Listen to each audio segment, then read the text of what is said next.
Hi, I'm Dani Hernandez, author of this book under Anvil Publishing. Um, yeah, hope everyone enjoys this session.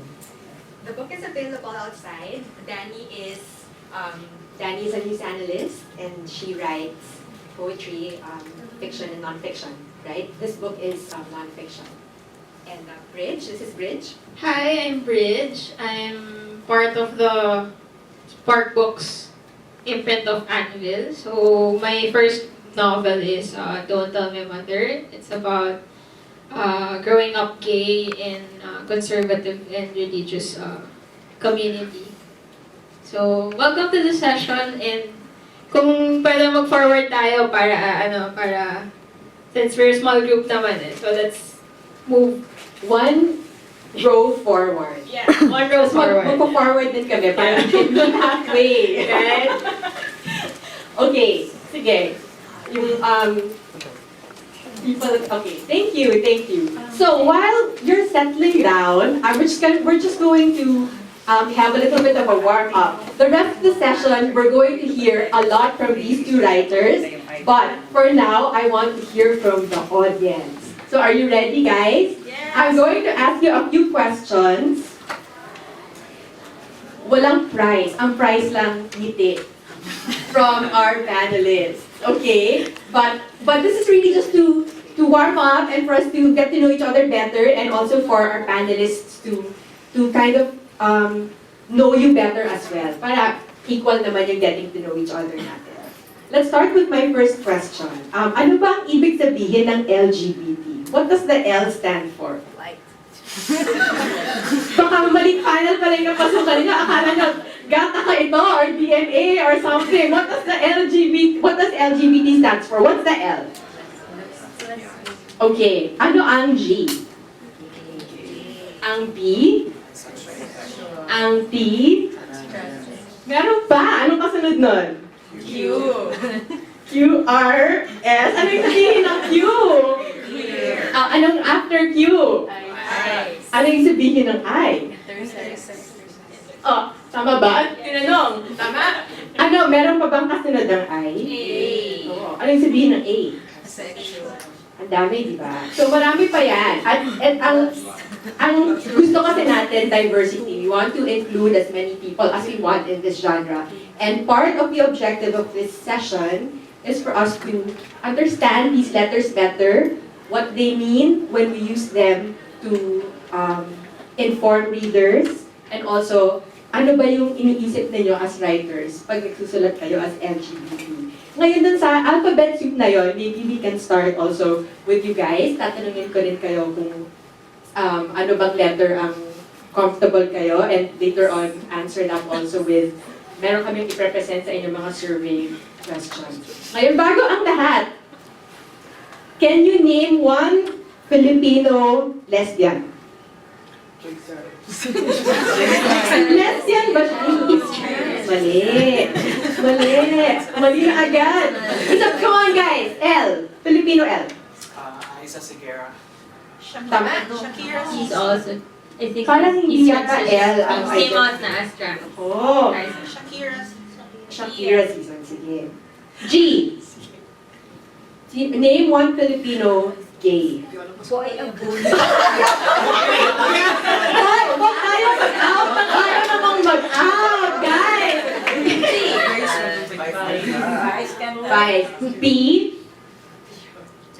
DJ Basmancho. T. T. Hindi ko sure. Totoo. Balik ngayon tayo sa ating panelists. As a way of introducing themselves and our presentation, they'll talk a little bit about the letter that they identify with the most. Bridge, let's start with you. L all the way. I grew up in an all-girls Catholic school, so merong touch of, di lang touch actually, may smattering of all-girls Catholic school references yung Don't Tell My Mother, no? So kaya ko rin sinulat yung Don't Tell My Mother because I wanted to write something about my high school experience. Sino all girls dito? All girls, right? When you survive kasi all girls school, tapos kukwento mo sa ibang mga tao na hindi all girls, they always find the experience so strange, so funny, so ridiculous, yung mga rosary month natin, ganyan. Diba? So, yun yung inspiration ko for Don't Tell My Mother.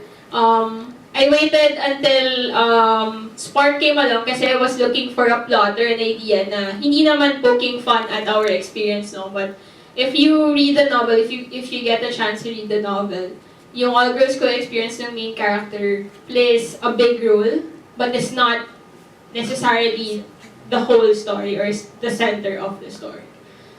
So yeah, L all the way. L all the way. Thank you po, Dani. So, I've always classified myself sa G. Pero nung narinig ko yung interview ni Aiza Sigera na sa T, may transsexual and transgender. Yung transsexual for biological reassignment, like if sex change. And for transgender is for gender role, like the role you play in the society. Like if you identify as male or female. Then I had an idea, oh, maybe I'm T. Transgender. Because wala kasi akong parang identity crisis stage or what. Pinanganak ako, G, mom, I'm G. And then, parang yun, I've always identified myself as female, yung thoughts, ideals, perspectives, stuff. So, until I know na meron palang transgender for social reassignment, then maybe I'm T. Maybe I'm G. I'm still confused. Sige, thank you. We prepared, they did a really interesting job of preparing a short survey. So, to answer, where are we now? Kasi ang title ng panel, Read and Tell. So, where are we now in terms of readership and in terms of also being able to produce literary works for the market out there? Do you want to start, Dani?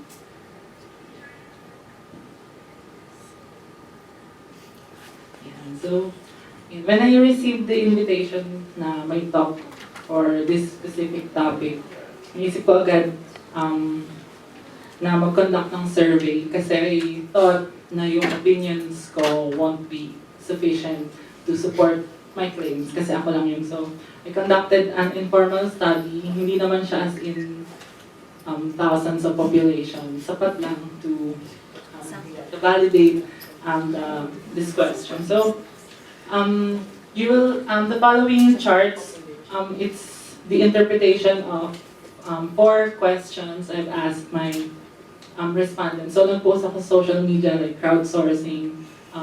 Guys, are you readers? Do you consider yourselves readers? And then from there, I asked them itong susunod na mga questions. So, i-relay ko lang muna yung raw data, like yung mga numbers. Yeah, because we all hate numbers. Tapos, later on, we will dissect these charts and maybe meron kayong opinions, we will say ours. So yeah. So the first chart, there, it's rate of LGBT lit consumption based on gender. So yung population ng study, it's comprised of LGBT people and straight people. So ito yung breakdown ng consumption nila ng literature, ng LGBT literature based on their gender. So, yeah. So yun pala muna. Kaya ko din pala naisip mag-conduct ng study. Kasi yung sa invitation, it was written there na the relevance of writing and reading for and by LGBTQ audience. Then I have come across this article sa The Guardian by Nick Alexander. Ano siya, British gay author. Sabi niya doon, meron siyang article entitled, Why Don't Straight People Read Gay Books? Tapos sabi niya doon, I don't need to read about me. I need to read about you so pertaining to straight people, precisely because you're different. So instead of focusing on LGBTQ audience alone, I included, wala akong parang kinonfine, parang lahat siya. LGBT, straight, regardless of gender. So kaya merong breakdown ng LGBT and straight. So yeah. Yun. Before you continue, Dani, yung sa number na 31.25%, that's LGBT who read LGBT. Are you happy with that number? Yeah, but I could be happier. So, yeah. Yeah.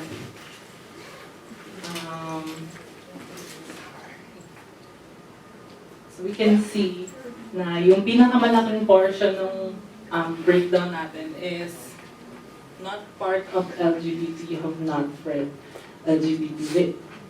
So later on, maybe malalaman natin why, or maybe we can tackle how to engage them more, or do we really need to engage them more, stuff like that. So yeah. Do you want straight people to read you? I'll ask that the same question to you, Brigitte. Of course, I would want to straight people to read about me. Kasi minsan, meron silang nababiolate na like sensitive stuff. Just, they don't intend to, or sometimes they don't. It's just that they don't know all the things about this community. So maybe if they read about it, they could know about. Kasi syempre once we know things, maybe we can have a deeper understanding of what's happening sa loob ng community na to. Basta about LGBT. Ikaw, Dij. Yeah, oo, yung straight people, no. Although ako personally, yung primary market talaga is LGBT. So it's writing stories that are for us and by us. But at the same time, if we reach out to the audience outside the LGBT community, dun kasi na i-improve yung awareness yung awareness nila, and yung meron ding opportunity when we reach out outside the community, no, may opportunity doon to break certain tropes or harmful narratives, no. Tapos maging maging aware din sila na hindi pa yung knowledge nila about the LGBT mako-correct din towards good, thoughtful, and respectful representation. Sige. Before Dani moves on to the next slide, can you go back to harmful tropes? Ano bang ibig sabihin ng harmful tropes? Harmful tropes. We get so little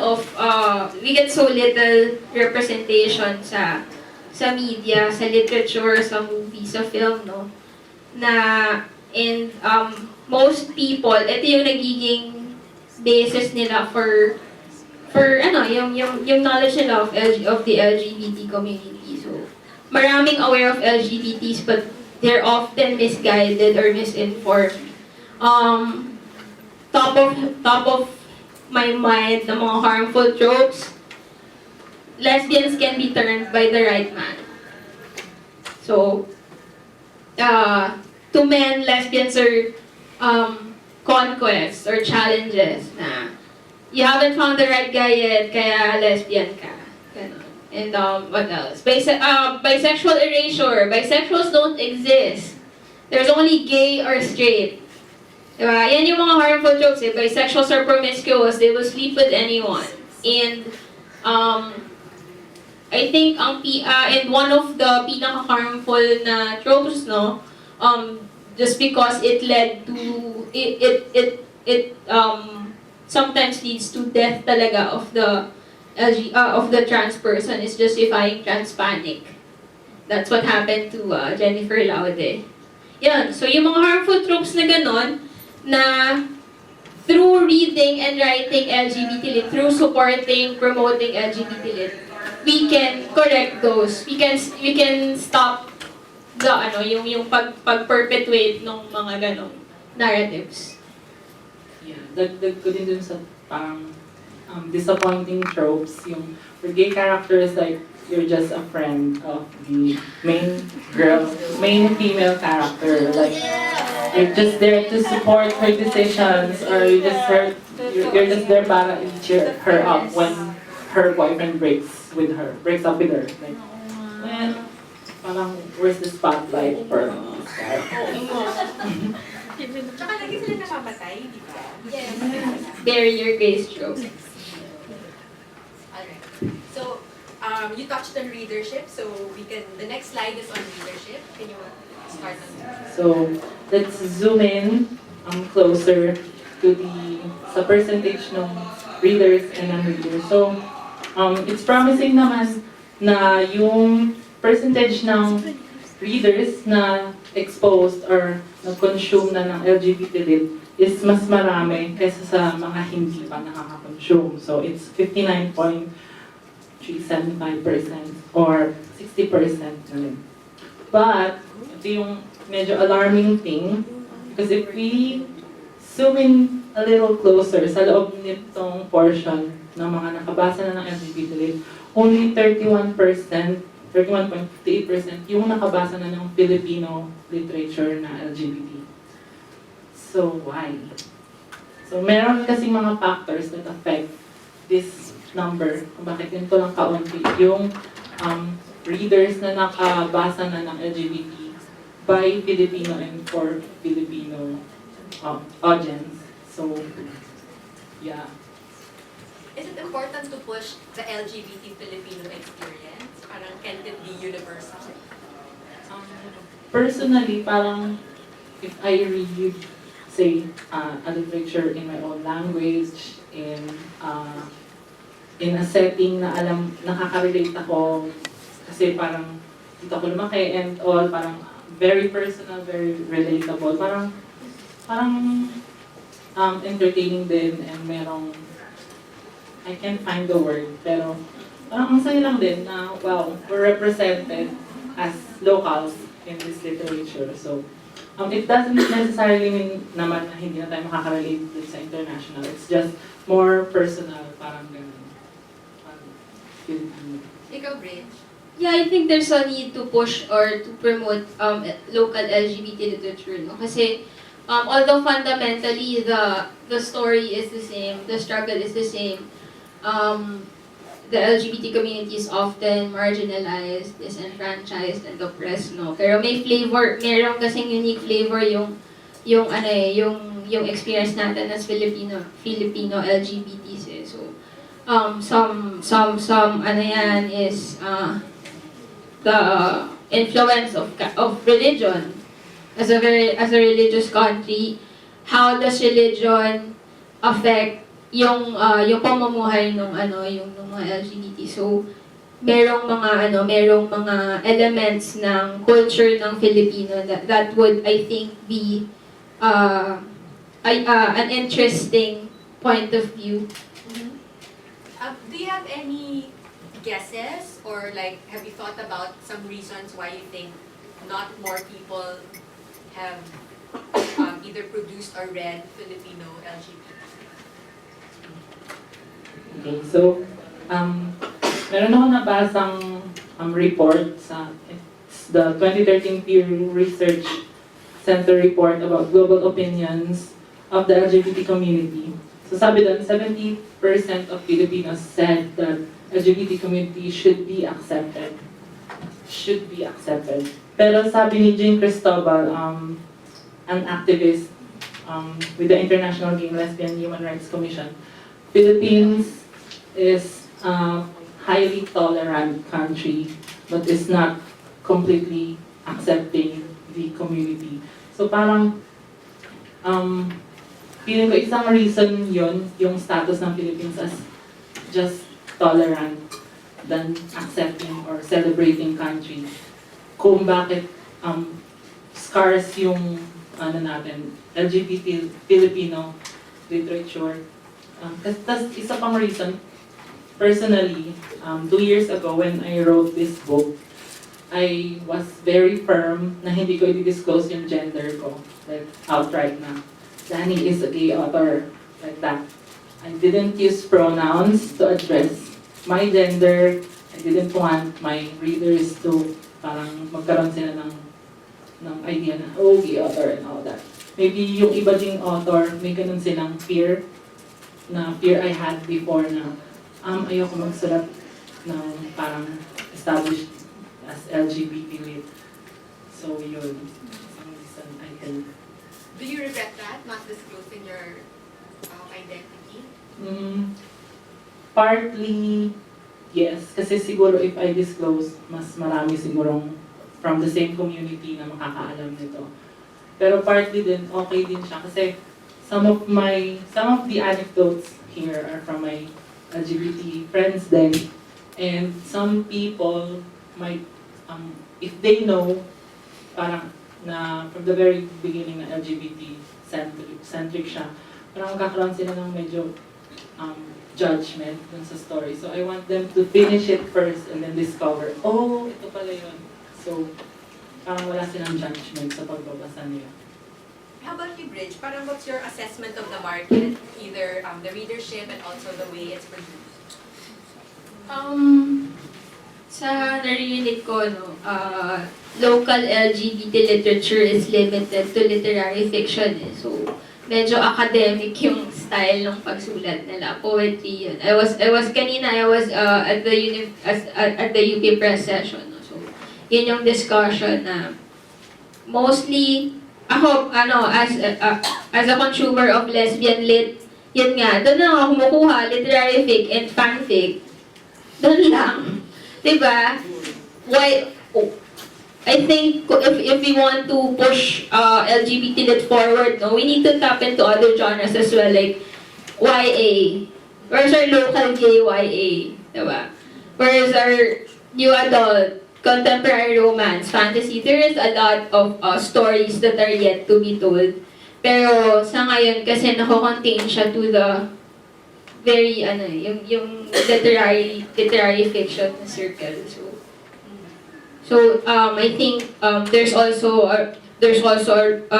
publishers also have to recognize na that need to branch out to other genres then. Alright.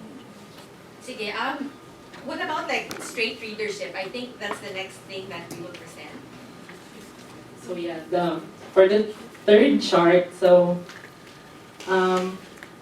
ito yung rate ng mga straight readers. All of this population are straight readers na hindi pa nakabasa ng LGBT lit. So I excluded na the population na mga LGBT themselves kasi parang it's a no-brainer. Siyempre pag LGBT din yung most likely na i-consume nila. Though it's not always the case. Kasi sa first chart natin, may portion for LGBT people na hindi pa nakakabasa. So, pero ito first straight to. So, interesting lang din and parang it's good to know na majority of these straight people are interested, though they have not read, interested sila makabasa ng LGBT lit. And I asked them, parang, bakit ka interesado? And the top answer, family feud. The top answer I got is because they want to understand the LGBT community deeper. Kasi meron silang close friends, family members, silang mga ganong kakilala. So, parang yun nga, ayaw nilang maka-violate without them knowing. Kaya gusto nilang maintindihan kung ano ba talaga yung LGBT community. So, the relationship could be more harmonious and stuff. You want to add to that? Yun nga, although my personal philosophy is to create stories for the community and encourage stories by the community, it's also important yun to branch out kasi nga as Dani said, no, we don't exactly live in a bubble. We interact with straight people too. So I think the more na we have stories like this, narratives like this, the more they get to that acceptable level of awareness and acceptance. And ayun din, parang yung desire ko naman to branch out, parang meron din namang limitation kasi nga, most likely, these lips are by LGBT community and for LGBT community. So, we don't want naman to appear na parang we're rubbing it on straight people's faces na consume this literature. Kasi parang, yun nga, there are personal reasons why they choose not to read. Meron kasi mga sumagot din dun sa survey na tinanong ko kasi sila, are you interested in the future to try? Then parang may mga outlet na sumagot, no, all caps pa, tapos may tatlong exclamation point. Oh, okay, thanks. Thanks for participating. Yeah. And most of the answers why they said, most of the reasons kung ba't sinabi nila na all caps no with 3 exclamation point is personal conviction relating to religious beliefs. So, yeah, we can, hindi naman tayo para, no, pupuhin mo yung philosophy mo. We're just here to raise awareness and it's your turn. Kayo ba na-accept nyo na yung straight people? Kasi naman yun yung laging tanong, na-accept nyo na ba? Teka muna, na-accept nyo na ba ang straight people? Okay, sige. Tolerant lang. Tolerance Tolerant lang versus din tayo sa kanila, di ba? Joke lang. Meron akong friend na buti na lang hindi siya tumating today kasi this question. She was supposed to be here. Pero yun, sabi ko, hey, hindi ko siya nakabasa ng LGBT lit. Best friend ko siya actually. Tapos sabi ko, gusto mo ba magbasa or can you see yourself reading in the future? Sabi niya, no! Like, I can't relate. Sabi niya, ew. Ganun siya. Then sabi ko, bakit ako nga nagbabasa ako ng straight lit eh? Sabi ko, ew. So, ano lang tayo? Give and take. Give and take. Sige. I'm sure, ang dami pa natin pwedeng i-discuss. So, ipunin natin yung questions ha. And then let's move on to the next thing that you want to present. This is like readers' feelings naman. You wanna start with that? Yeah. So yun, meron pang fourth question. Parang, tinanong ko lang din sila kung anong feeling niyo upon acquiring, example, purchasing sa counter or borrowing sa library ng LGBT lit. So medyo nagulat ako sa result kasi 63.16% sabi nila comfortable sila and 36.84% said na hindi sila comfortable. Though yung portion na comfortable, mas malaki yung portion ng comfortable na straight mag-acquire ng LGBT lit. And nung nireview ko yung tabulation, sabi ko parang mali ito. Nakita ko lahat ng straight na to, 100% ng straight na to are female readers, straight female readers. So sabi ko, bakit kaya? So naghanap ako ng research or other supporting claim. So parang may nakita akong study na hindi ko na makita yung title. So yun yung study. So si Kate Summer yung nagtandak ng study. Sabi niya doon, female are they tend to be more empathic and exposed to a wider range of emotions. So maybe they can empathize sa LGBT more than straight men. So kaya mataas yung rate ng straight LGBT na comfortable. Pero there are factors kasi kung bakit ang laki ng LGBT or the whole portion ng mga uncomfortable mag-acquire ng LGBT lit. So, I attended the talk with a local director who made a lesbian film, no? Tapos there she discussed na ang goal niya is to reach a wider audience, so there was a deliberate attempt to make the film pretty. So, yung pag-package niya, pretty lahat, pretty lighting, pretty production sets, pretty actresses and famous too. So, I think important din yung pag-package niya. Pag-package nung literature, no? Not so much as sa content, sa writing. I think sa writing, we have to explore all narratives. Pero yung sa packaging lang, just to address yung comfort level. Kasi, tapos, I also talked to one of my mentors dun sa writing community romance class, no? So for ang analogy is like if you have a steamy book, steamy romance book, erotica, or maraming sex scenes, you want the cover to describe or display that. So may abs dyan, di ba? May nakahubad dyan na photo. So the analogy there is like if you can't pick it up, then maybe you're not ready for that kind of literature, no? Sa LGBT kasi, sa LGBT lit kasi, there's an interesting layer that we need to consider eh. Diba? Na there are readers that are interested but not exactly out. Diba? So if we slap two females on the cover, tapos hindi out yung bibili.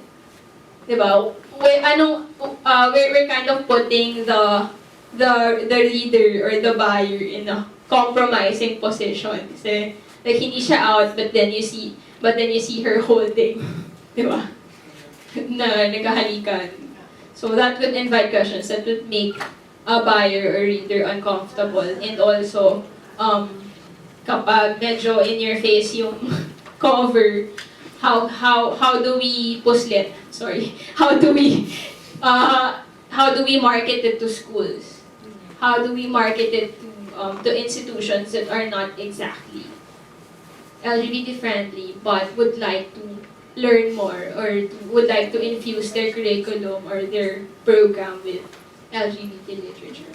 So there's that layer to consider when you're writing or when you're making covers, no, when you're making content. Siyempre, personal decision mo pa rin if you want to have two girls on the cover or two guys on the cover or something subtle like this or this. So, pero yun, yung layer na yun na we may have readership na interested silang mag-consume ng LGBT lit but they're not exactly out. So, meron din kailangan, we have to be a little bit sensitive about that. Yeah, but yun din, according din sa mga interview ko, yung main factor na nakaka-affect sa ease nila or unease in acquiring is yung cover nga. So if you're familiar with David Levitan and his book, Two Boys Kissing, with two boys kissing in front, like sabi nung isa kong respondent, parang napaka-uncomfortable i-present siya sa cashier. Though we shouldn't care about the cashier, pero parang okay, parang medyo uncomfortable siya. Tsaka very particular din ako sa cover kasi i-design din ako ng cover. Yeah. So, parang, kasi in the end of the day, it's still partly business. So, if merong gustong mag-acquire gaya ng mga LGBT na hindi out, tapos parang, okay, bawasan ka agad ng sales. So, yun. So, isa din yun sa mga roles na pwede natin gampanan. Be more critical in thinking well how to present or how to package the literature na both accurately representative pa din ng theme but is not parang triggering discomfort or unease sa mga readers. Yeah. How would you define LGBT literature? You want to start with? Dapat ba LGBT ang nagsulat? Sa akin, yung meaning ng LGBT lit, the queer character must always be front and center.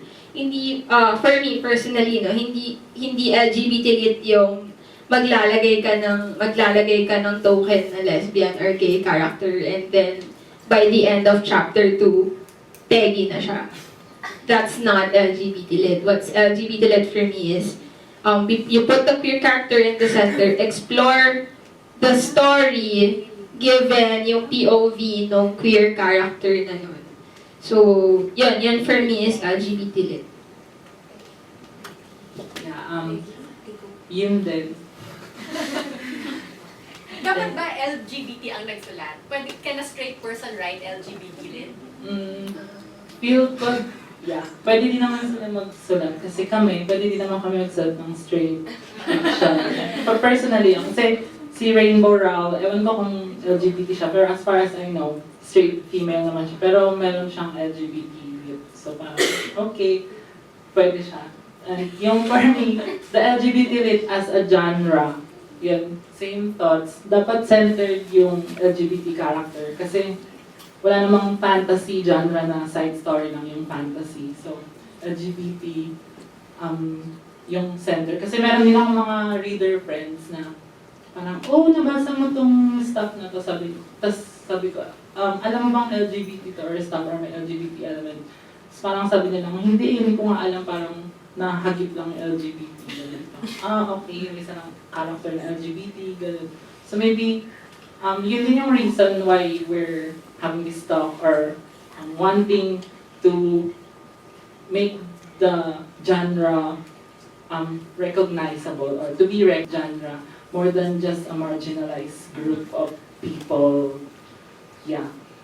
Mag-add lang ako dun sa so straight people writing LGBT, then I'm just going to echo something I learned dun sa sa romance class writing community. It's okay for straight people to write about LGBT, but there's also a bit of examination of conscience involved na, are you the best person to write that story? Are you the best person to represent that narrative? If you're going to sell that book, you're going to earn off the experiences of LGBT people. So, if you're straight, research, back it up with research. If it's not direct to your experience, and then second is ask yourself if you're the best narrator, or if you're the best storyteller for that kind of narrative. Yeah, ayun din, meron din kasi ako nabasa from Nick Alexander din, the same one from kanina. Sabi niya din naman kasi, the fundamental desires of love, justice, health, and enlightenment are the same whichever camp you're in. So, more than this gender classification, yung central themes din ng literature are just as important. Yun nga, like fundamental desires of love, justice, health, enlightenment, growth, stuff like those are as important as representation of LGBT in the lit. So parang, hindi mo naman kailangan maging vampire to write about a vampire, di ba? Pero parang ang bringing up kasi kanina ni Bridge, meron din siyang political side.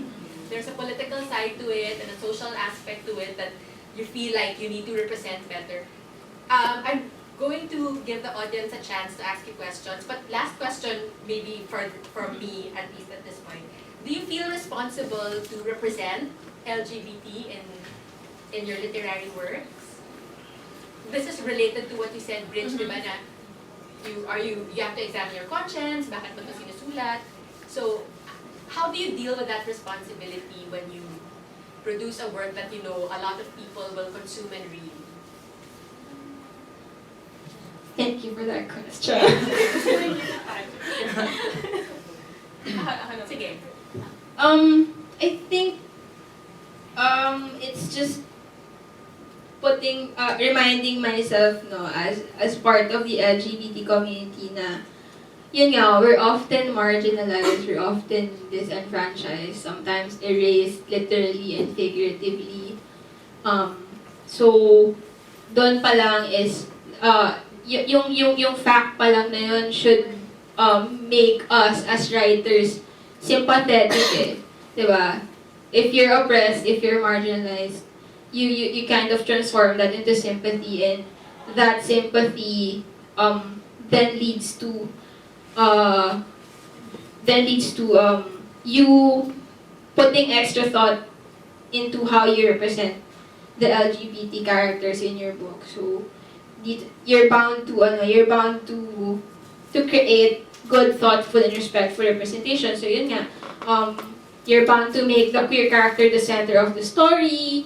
Tapos, personally, sobrang daming namamatay na LGBT characters, not only in real life, but in TV, movies, di ba? They don't get the girl. So yun, yung personal ko is, dun sa books, let's let them win. Let's let them win this one. So yun. Tapos,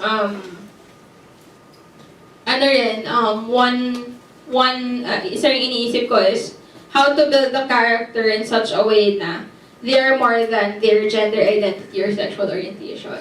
Kasi at the heart of it, we're humans naman, we're people naman, and we have other identities, we have other roles aside from lesbian, like gay, bisexual. So, yun lang yung mga guidelines ko when I write stories, when I explore narratives. So, yeah, parang sa Spider-Man lang din, with great power comes great responsibility. And as writers, we have a little bit of power to feed people things, inform, entertain. And parang, yes, it's our responsibility to feed you information as accurately as possible. Kasi parang role din ng writers yun to erase stereotypical, alam mo yun, thoughts or yung mga perspective ng tao. Like, pag lesbians, ay, KJ lahat yan. Pag Bex, ano yan, madaling perahan yan, ganon. Pag bisexual, yun nga, promiscuous. Tapos, pag trans, di ba we have those stereotypes. So as writers who are, syempre, being in that community, we know that community. So we have the power and responsibility to, yun nga, represent and feed readers accurate information para din masira yung, hindi pala ganito yung, I thought ganito siya before, pero hindi pala. So, yeah, it's our responsibility. Tapos yun, twofold din yung natin, as writers, we're also readers of the genre, we're also readers of LGBT lit. And as readers, meron din tayong power and responsibility to celebrate and demand the representation that we need, that accurately portrays our experiences as LGBTs, no? And on the flip side, if we see something that we don't like, we call it out, we speak up, mag-tweet tayo, mag-Facebook, and that's how we let the authors or the writers know na, hey, this is foul. Hindi tama itong ganitong representation. And as readers also, no, it helps if we discuss yung mga books na nababasa natin, mga movies, the songs we hear in casual conversations. Like, uy, napanood mo na ba yung Baka Bukas? Di ba? That's very grow the awareness, di ba? For the literature. Yun din. The role na mag-raise ng awareness doesn't stop kasi with writers alone. So, we can't expect everyone to read what we write. So, as readers then, you have the power then and responsibility to relay to these non-readers what you have learned from what we wrote that you have read. So, parang, if we can spread it through pages, readers can spread it through word of mouth. Para then everyone knows what's happening and stuff. So, let's open the floor for questions. Sino pa ang gustong magtanong? Kay Bridge at kay Dani. Para magkakilala tayo, introduce yourselves and before asking the question. If they still don't know each other. Sino po?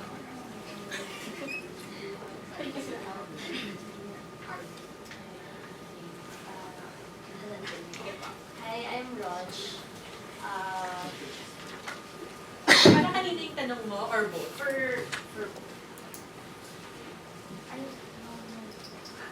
So, kasi I'm not a writer.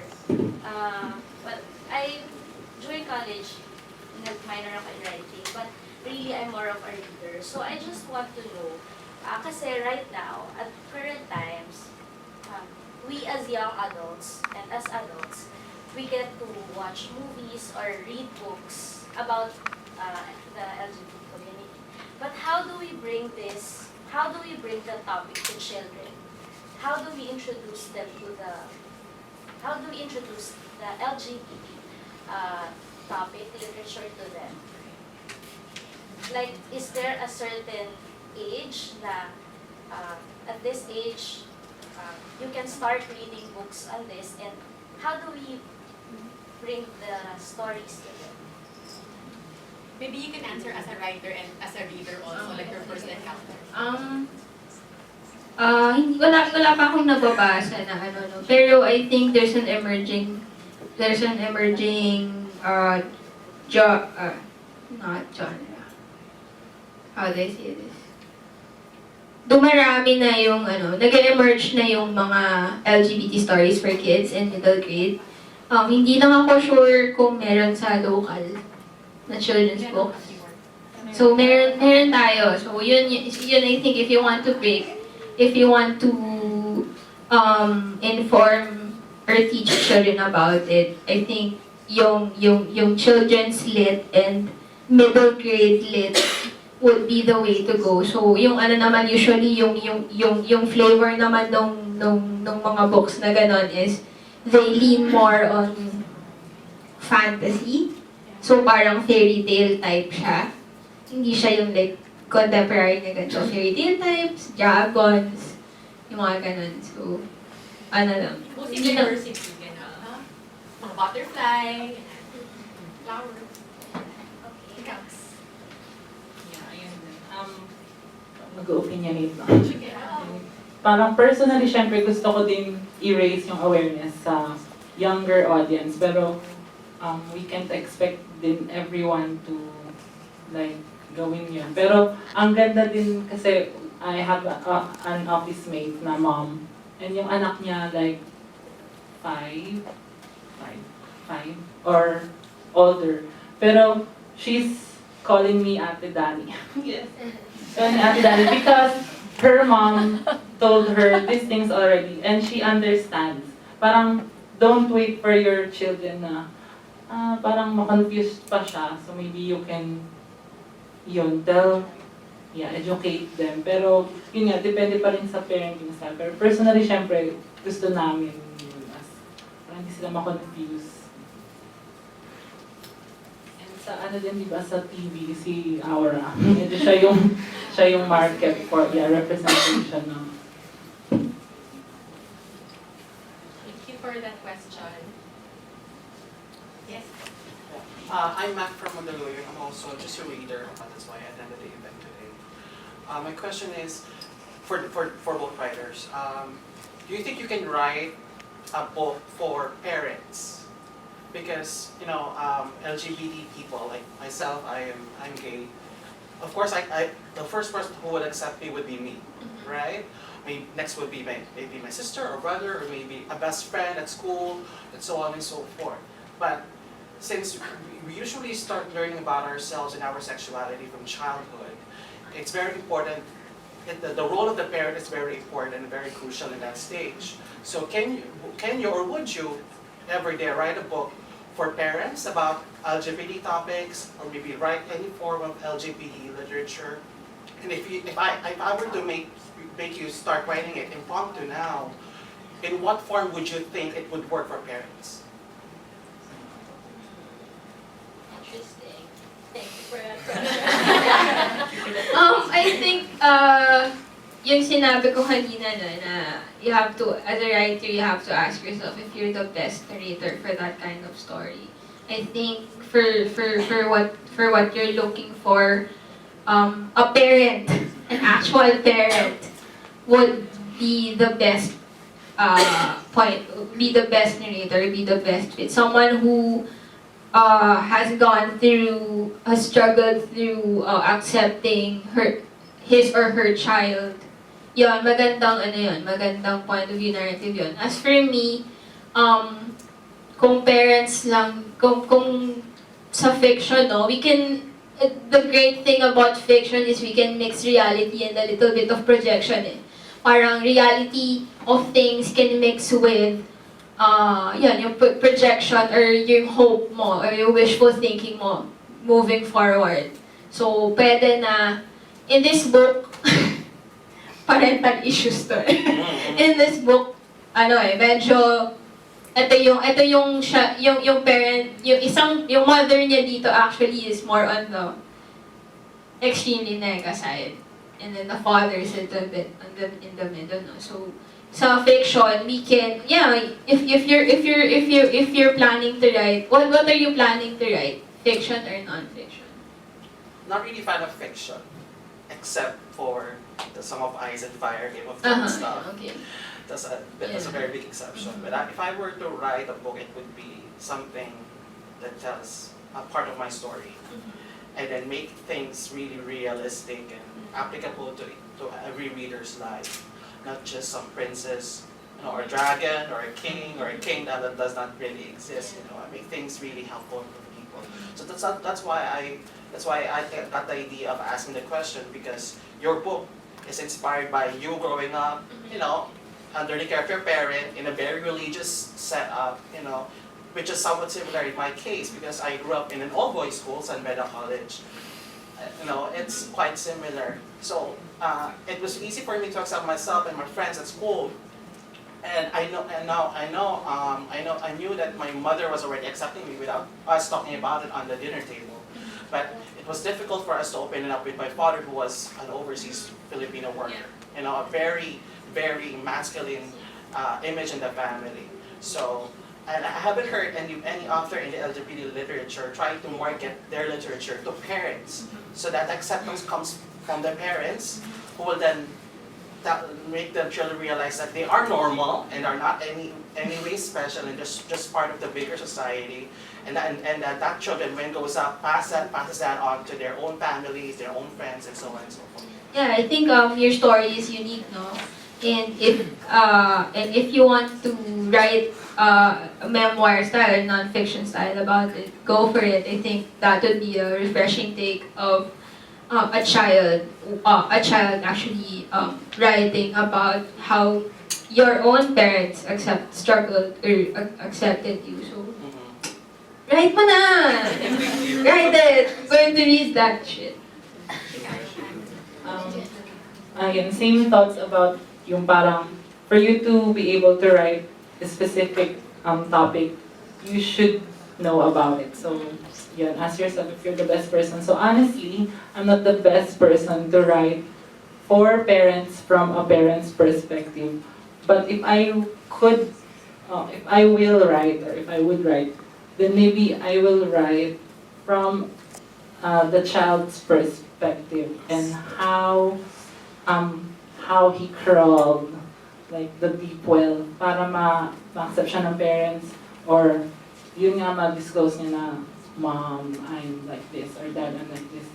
And yun, in that position, you are the best person to tell, not just the parents also, but for the struggling children, kung paano ka, come out. And if you're asking what form I will write it in, maybe since parents would more likely be, they will, what's gonna be more appealing to them is in the form of non-fiction. So maybe I could write it in self-help form with biographical, syempre kasi personal experience. So yun nga, or in the form of memoir na. Yeah. Thank you. Maybe just like to summarize, like the power of literature is that it really has that capacity to influence the way people think. So there's a multitude of genres to choose from. There's fiction and poetry, especially like geared towards certain readers. But parents are there. If you think about them as readers, they're also very different, right? Like their for example, reading exposure is also varied. Like not all parents have read the same.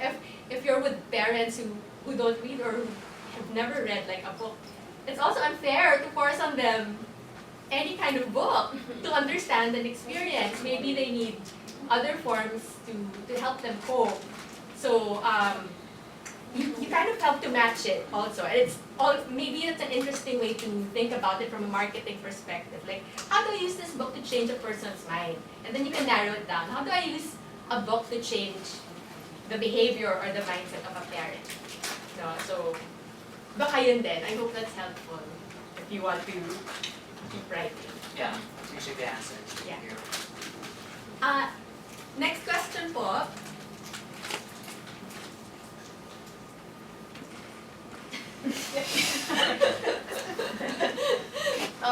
So, hello, I'm April. So in that same, I'm not a writer either. I'm just not. So in that same vein, how prescriptive do we feel LGBT that should be? Like, is there a specific gay or lesbian or alphabetical experience that you want to do, that we need to get out there, because it's really the same way, not all the same. For many people, there will be a commonality. Diba? The struggle for acceptance, lalo na from parents, maybe getting bullied in school, but that's not universal. So, yeah, so that's part one of the question, which is related to when you say, parang, what right do we have to say this story, diba? Does that mean we're only telling our story? Our personal story? Because the next person who's beside me, who may also be gay, may not have had the same experience as me. Can I tell her story? You know, we're both lesbian. Kaya ko ba ikwento yung sa kanya? So, because if I have the right to tell her story, then shouldn't a straight person have the right to tell hers as well? So, parang how prescriptive and how personal should we get when we tell these stories? Thank you for that question. Yeah, so let's break it down. Let's break that down. Parang how do you feel like your personal stories can tell the rest of the LGBT spectrum, the stories from that spectrum? Let's start there. And then parang, is there a formula? Same as, di ba kunyari there's a fantasy genre and there's more or less a formula. Is there a formula for LGBT also in telling personal stories? Paisip ako doon.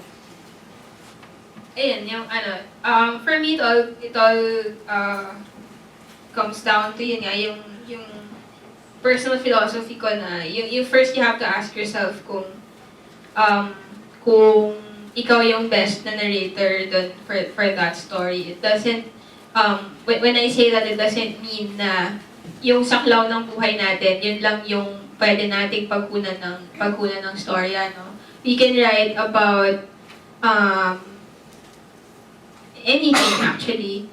We can write about experiences or narratives na outside of yung common na coming out or coming of age na narrative. So, sa pagiging prescriptive ng LGBT lit, I think it's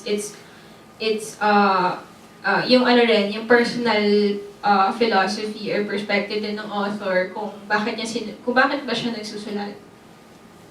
Right, na parang if you know yung purpose ng pag-write mo, doon kasi doon lumalabas, doon umaangat yung mga plots, narratives, or ideas that feel authentic to you as a writer.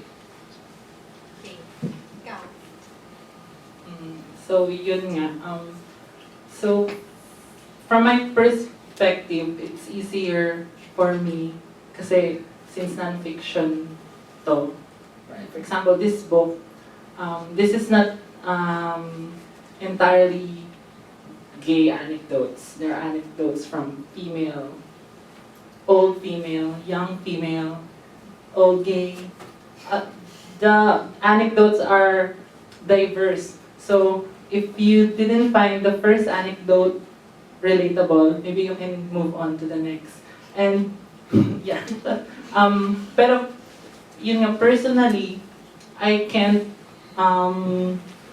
hindi naman pwedeng I write this story and expect everyone to relate to this. Pero I can expect a certain group of people, however minority they are, na makaka-relate sa same experiences na somehow good. Pero yun nga, since I'm a non-fiction writer, and this is non-fiction, and it's composed of several anecdotes and stories and experiences from different people. So yeah, it's easier for me to represent or to write or to present one anecdote here for at least this certain group of people. Pero for other genre or other ways of writing, it's really hard to write your experiences, especially when you're an author, you're like default, most likely biographical yung isusulat mo kasi either it was from your friend's experience or from your own. And you can expect everyone to have the same experience as you have. So, May add lang ako. It's also important to recognize na there's not one movie, book, song, TV series that is the yung messiah or catch-all na narrative, no? So, let's not put the burden on one book kasi I think as writers personally as a writer yung thinking ko dyan is just throw your story out in the universe. Be part of let your story be a building block. It won't necessarily be the first. It won't necessarily be the last. It could not be the best-selling book of all time. It might not be perfect in narration, in form, whatever. Pero just the mere action of throwing the story out in the universe, publishing it, telling people na, hey, I wrote something, that could spark books. That could spark or inspire an aspiring author. That could spark or inspire a reader to build on what you've written. So it's also important to recognize na walang messiah na work or book or movie. So yun. yeah, and ayun din, parang follow up lang dun sa sabi mo na it's also about the author's reason kung bakit niya sinulat yung isang lit. So, yeah, parang if you're an aspiring author, you should know how to limit yourself, kung hanggang saan mo gustong, parang if you're affected by marketability of your book or stuff, or kung saan talaga yung gusto mong isulat, yung passion mo talagang isulat, kung kahit gaano pa ka-minority yung topic mo or whatever, so it's your purpose or your reason is still more important than the responsibility or task or duty na nakapatong sa'yo or feeling mong nakapatong sa'yo. Kasi for example, if my purpose on writing this is like just an emotional outlet, like, oh my God, I'm broken-hearted, I want to write about it. And nung sinusulat ko yun, hindi ko naman inisip na, ilan kaya ang makaka-relate dito, or ilan kaya mababasa nito, ilan kaya mabibenta ko nito sa pagsulat ko ng part na to. All I wanted to do at that moment is to write it, use it as an outlet, and yeah, throw it to the universe. I don't give an F who catches it or who will relate to it, but if you do relate to it, I will thank you and I will be happy that I have helped you sa pinagdaanan mo na pinagdaanan ko din. Follow-up question. Does this mean it's important to you to be called an LGBT writer? Or hindi ba enough yung writer lang? Do you want to be known as an LGBT writer? Hindi naman ako like nag-i-introduce, hi, I'm Brigitte, I'm an LGBT writer. Hindi naman ganon. Pero like, if I would be known as a lesbian writer for the rest of my creative life, that wouldn't be so bad. I mean, like, it's all I'd ever write anyway, diba? So, I don't mind being typecast as an LGBT writer. Yeah, I don't really mind. Ikaw? Ako din, parang personally, I don't really mind it, pero I would prefer not to be like addressed as I'm an LGBT writer. Kasi parang it's interesting din, like, I have readers na akala nila girl yung nagsulat. And then upon further investigation, ano pala siya, ganun. Pero prior to that knowledge, parang feel nila na female yung nagsulat. So now they have perspective na it happens din pala kahit hindi sila straight. So, just because I didn't disclose my gender, parang nadagdagan pa ng information yung matutunan nila. Yeah, and partly because before, I'm not that comfortable before. Until this talk. Yeah. Until 3 o'clock p.m. Alright. Meron po ba kayong mga iba pang tanong? I guess when you're choosing also the topic of your book, since we don't classify whether this is gay or not normally, I the topic is interesting. It's kind of universal naman ang appeal, and then the writing is good. Then if I open the book and I see it's LGBT content, okay, so I get to know them more. But I guess it's important that the front is would be more universal concerns or something. Hindi siya nakatutok agad. Kaya nang sinasabi mo kanina na the page, the cover is also should have some marketable appeal for a wide range of audience readership.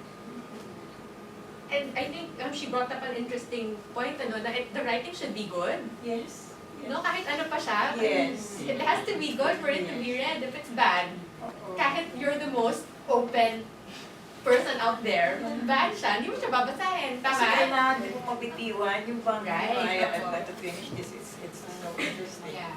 That's also very important. Tama po. I agree din.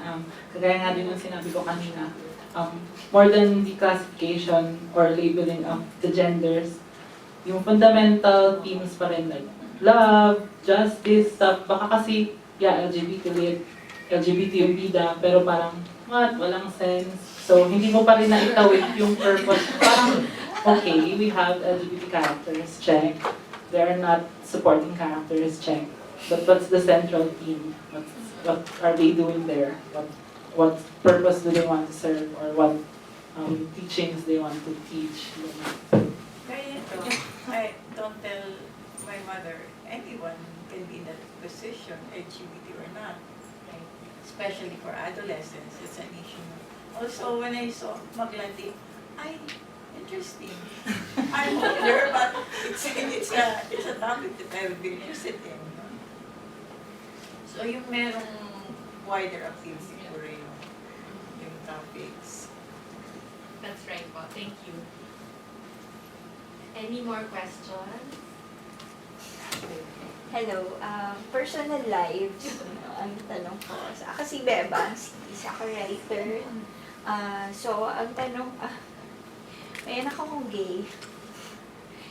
At kaya natutuwa ako dun sa binigay niya kanina na sentiments about book for parents. Kasi ako din nag-struggle. So, paano nalaman ng parents niyo?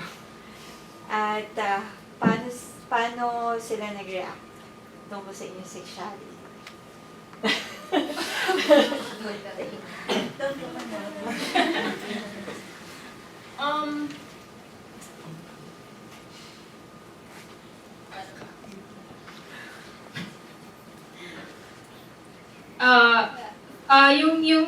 Yung coming out story ko is not like one time, big time, no. It's a continuous struggle.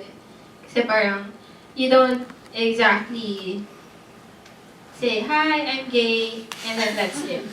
Diba? Because we live in overlapping circles. Eh. You have your friends, you have your family, you have your workmates, you have your acquaintances. So, so yun, I think yung sa akin, coming out and accepting my sexuality was and still is a continuous struggle. No? There are days when there were days when I tried to change who I am. I tried to date boys, but found them really boring.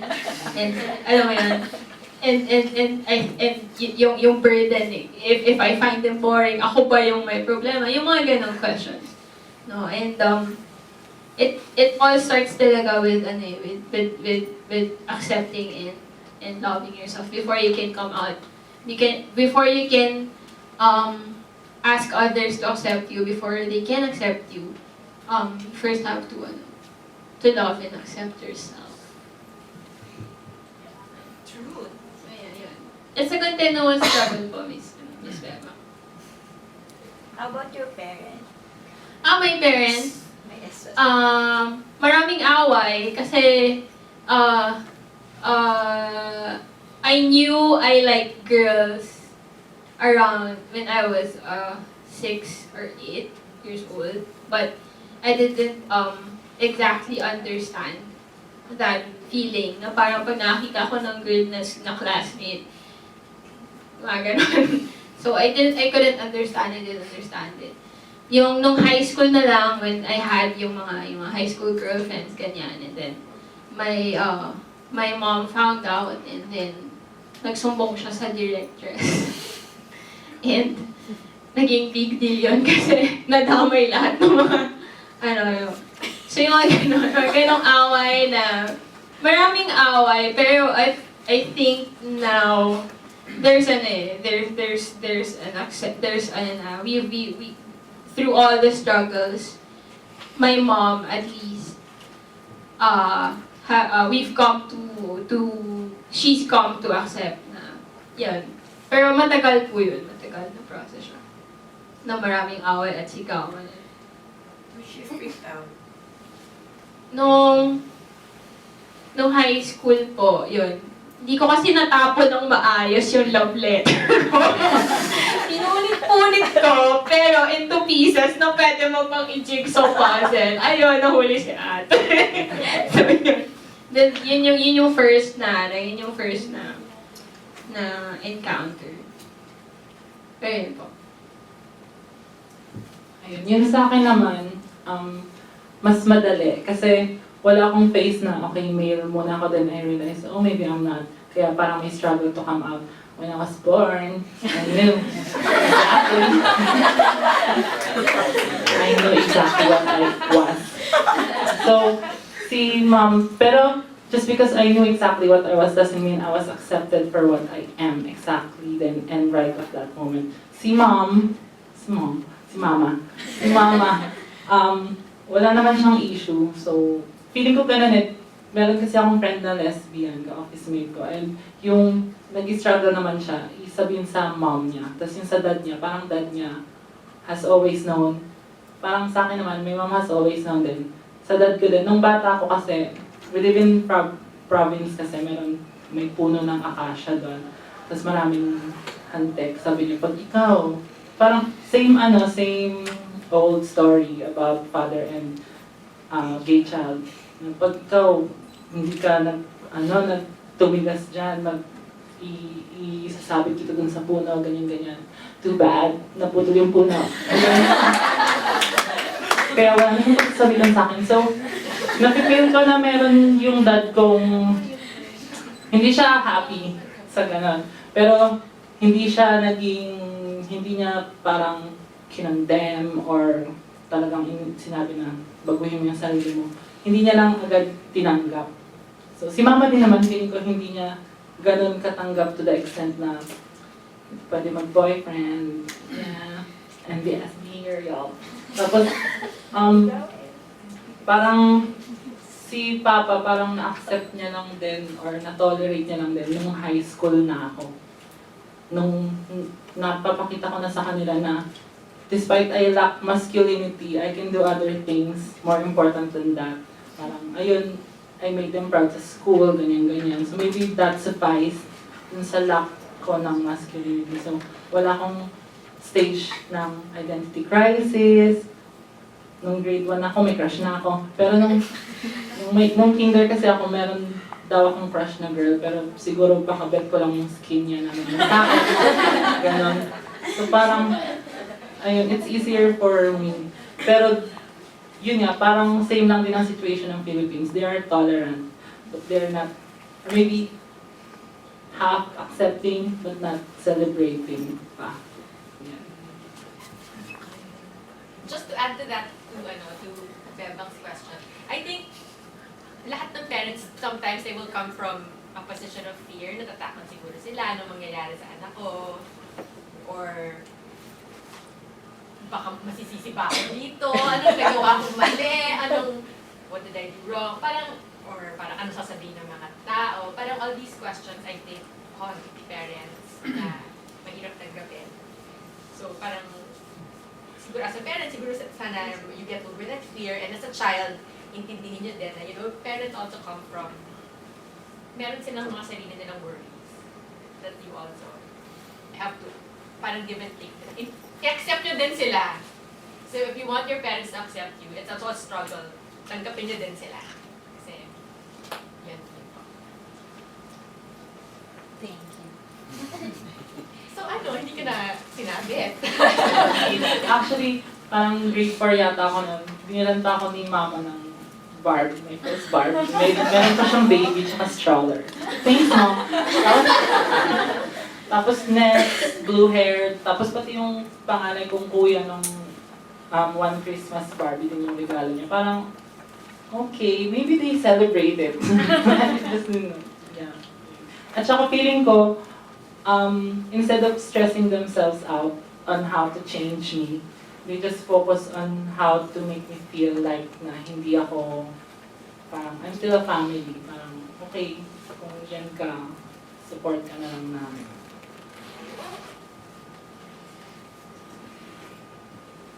We have time for maybe one or two last questions. Especially when we talk of moral values, especially in religion, how would you react or accept your situation, because it is about moral values, lalo na sa mga priest. There are only two, male or female.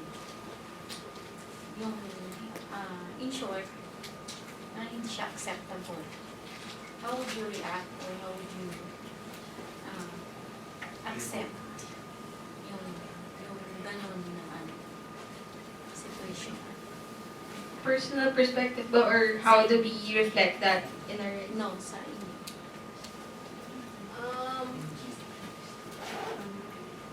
Answer ka na. Sige, Dani, maybe you should go first. Kasi Bridge comes from like very Catholic environment, ganyan. So, what's your experience encountering like moral? Sa school na encounter mo ba yung ganyan, or?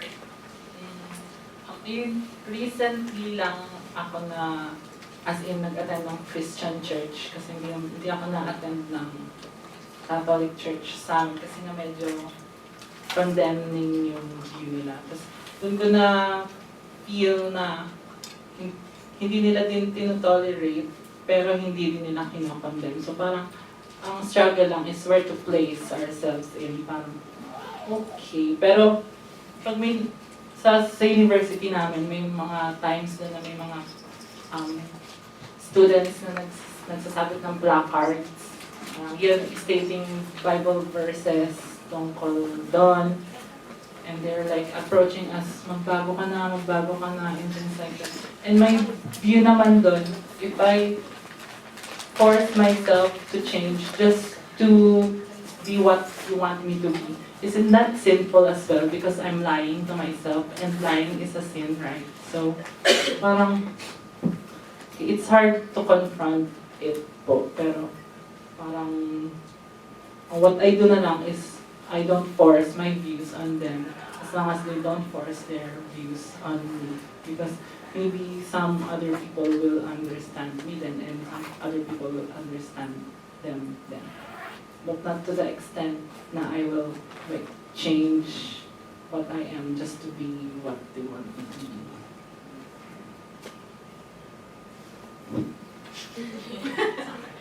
Ready ka na? How to answer that question, no? Kasi parang napaka-tangled ng sa Philippines, more obvious yung entanglement ng gender and sexuality sa religion, sa Catholic. So, personally kasi,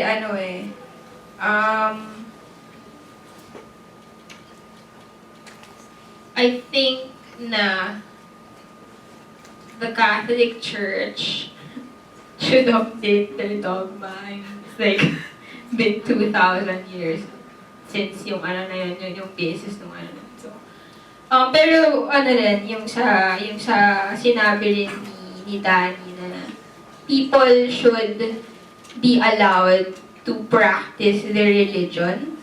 People should be allowed to practice their faith, to live by to live by the teachings of their faith. Pero that freedom does not permit any person to injure or hurt another person, either physically ba yan, or through words, or using your faith to persecute or oppress someone, to persecute or oppress the community or a given group of people. So, if they believe na gender ay binary, so be it. Pero, if they use that to attack or to oppress a person that is genderqueer or not non-binary or agender, then dun na nag-e-end yung religious freedom mo, kasi you're oppressing somebody else because of for the sake of your faith, for the sake of your beliefs. And ayun din, meron kasing stage where parang na-stress talaga ako if I was really being a sinful person dahil nga doon. Tapos nag-search ako and stuff, nagtanong din ako. Parang medyo iba-iba din kasi yung views nila. Meron akong nakitang Christian organization online sa US that celebrates LGBT and just as long as you're both Christ-centered, Christ-loving, ganon. May ganong belief. May belief naman na, no, we don't tolerate that, we don't recognize that.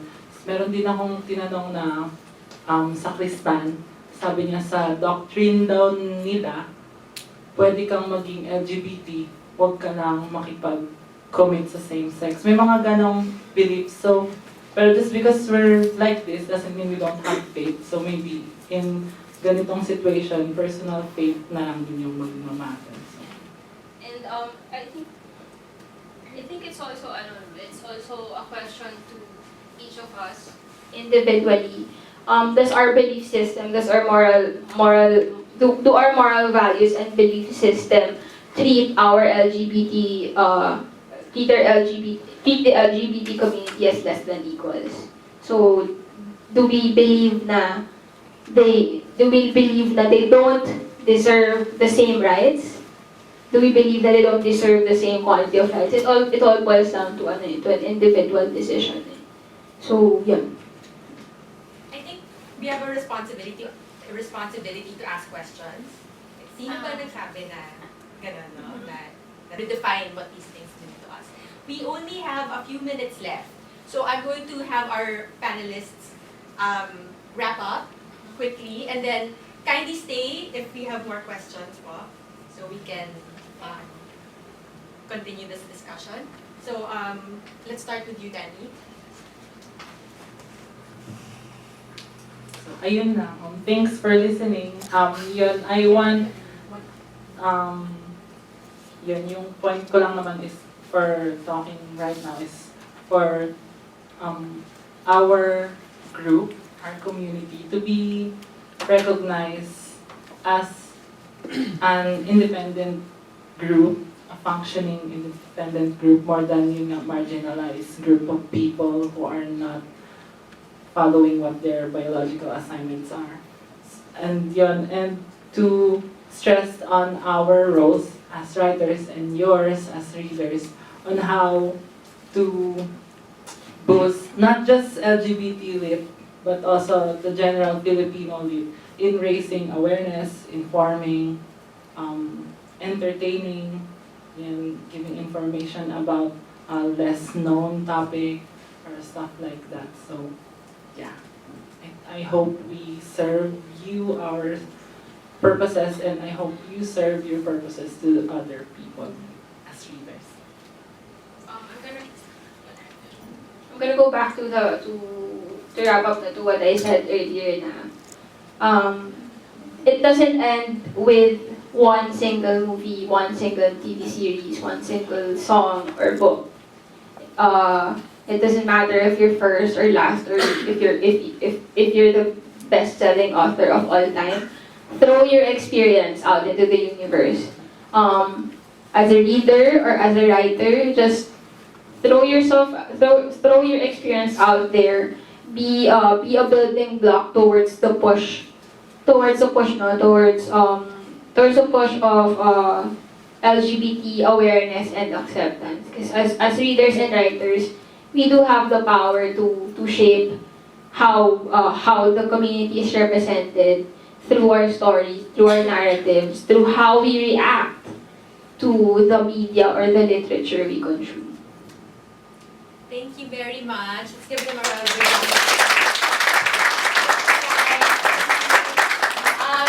We have to vacate the room, but if you want to ask them more questions, maybe outside po, or if you need them to sign your books, 20 pesos na lang po sa akin. Joke. Hindi, so they'll be available outside po.